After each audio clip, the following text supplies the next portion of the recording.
Sebelum menonton video ini, jangan lupa like, comment, and share. Terima kasih. Assalamualaikum warahmatullahi wabarakatuh. Perkenalkan, nama saya Latifatul Hairiah. Saya dari Prodi PAU semester 3 IAIN NU Metro Lampung. Di sini saya akan mempresentasikan hasil makalah kami yang berjudul Konsep Perubahan dalam Inovasi Kurikulum PAUD dalam Pembangunan Bangsa.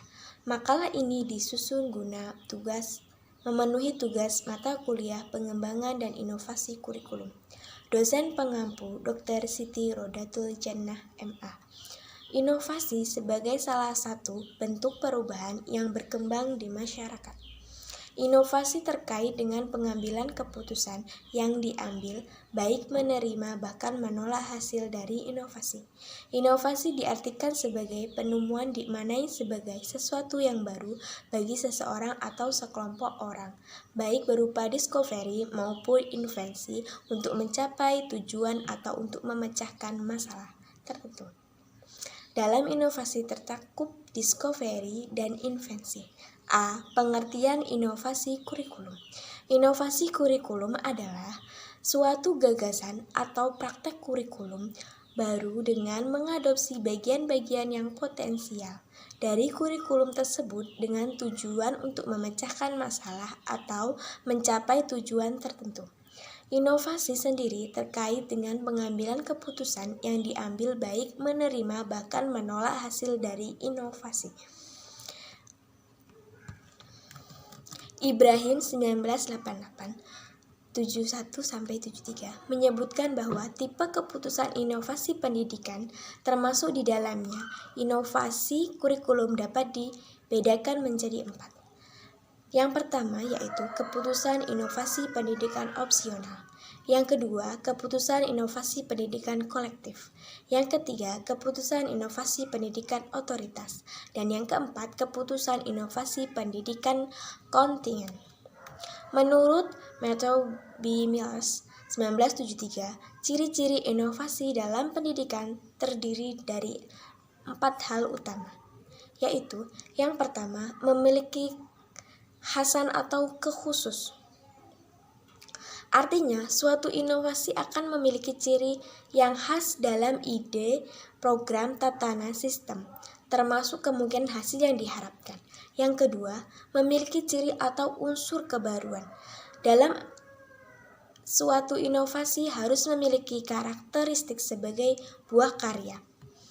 3. Program inovasi dilakukan melalui program yang terencana. Bahwa suatu inovasi akan dilakukan melalui suatu proses yang tidak tergesa-gesa. Namun, kegiatan inovasi dipersiapkan secara matang dengan program yang jelas dan direncanakan terlebih dahulu. 4. Inovasi yang digulirkan memiliki tujuan, yaitu bahwa program inovasi yang dilakukan harus memiliki apa yang ingin dicapai, termasuk arah dan strategi yang bagaimana untuk mencapai tujuan tersebut. B. Konsep dan inovasi pengembangan kurikulum.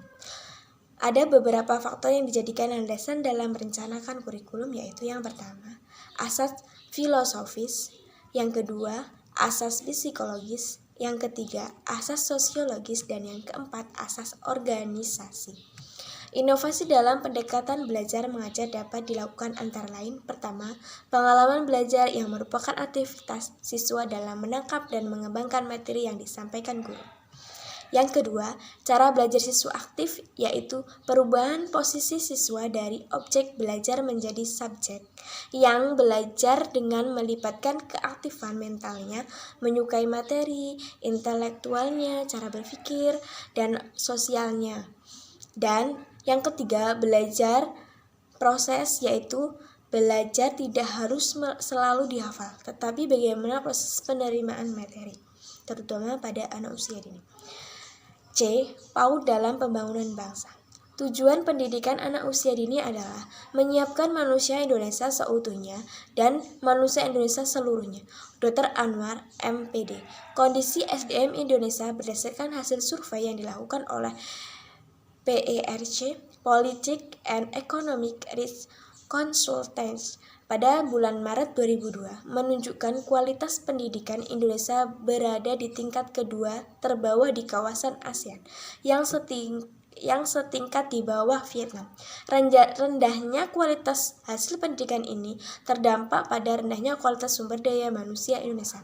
Untuk membangun masa depan bangsa supaya lebih maju melalui optimalisasi pengembangan pendidikan anak usia dini dibutuhkan beberapa aspek pendukung, seperti yang pertama, peran orang tua. Yang kedua, peran lingkungan. Yang ketiga, peran pendidikan formal. Dan yang keempat, peran pemerintah. Permasalahan yang dihadapi negara kita saat ini adalah rusaknya moral anak yang sudah sangat mengkhawatirkan. Oleh karena itu, melalui pendidikan anak usia dini sebagai media penanaman dasar pendidikan nilai dan moral diharapkan dapat merubah nasib bangsa kita dengan mengoptimalkan pendidikan anak sejak usia dini. Sekian dan terima kasih. Apabila ada salah, saya mohon maaf yang sebesar-besarnya. Wassalamualaikum warahmatullahi wabarakatuh.